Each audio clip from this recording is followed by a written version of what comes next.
Hi, this is Jaya. In this video, we shall see the summary of The Hippopotamus, a poem by T.S. Eliot. This poem was published in early 1920s, and this is the period when Eliot had an uncertainty considering his spiritual ideas. Being a former Unitarian, Eliot converted to Catholicism. In later years, he identified himself to be an Anglo-Catholic. The hippopotamus stands as a symbol for an entity that can be recognized in association with the church. The poem begins with a brief description of the mud-covered hippopotamus. The animal stands for Eliot, who stands rooted in his former religious beliefs. Eliot expressed his thoughts about the instability of his pre-existing beliefs on spirituality. The hippopotamus, which seems firm and stable, is merely flesh and blood like any other living being that is prone to the eventuality of death. In a similar manner, the beliefs of a man who is guilelessly searching to discover God without conceding to the Catholic Church, he says, is as unstable and mortal as the knave hippopotamus resting his belly in the mud.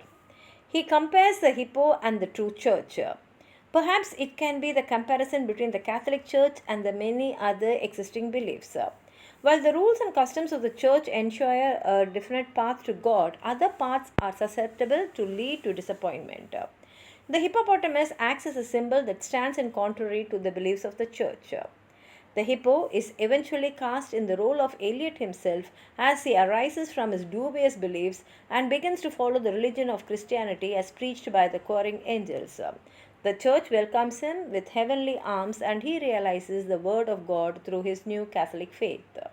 Yet, the true church remains behind a miasmal mist for many who continue to persist along a different path. The poem goes like this. The broad-backed hippopotamus rests on his belly in the mud. Although he seems so firm to us, he is merely flesh and blood. Flesh and blood is weak and frail, susceptible to nervous shock, while the true church can never fail, for it is based upon a rock. The hippo's feeble steps may err in compassing material's end, while the true church need never stir to gather in its dividends. The potamus can never reach the mango on the mango tree, but fruits of pomegranate and peach refresh the church from oversea. At mating time, the hippo's voice betrays inflections hoarse and odd, but every week we hear rejoice the church at being one with God. The hippopotamus' day is passed in sleep, at night he hunts, God works in a mysterious way. The church can sleep and feed at once. I saw the potamus take wing, ascending from the damp savannas, and choiring angels round him sing the praise of God in loud hosannas. Blood of the Lamb shall wash him clean, and him shall heavenly arms enfold. Among the saints he shall be seen performing on a harp of gold.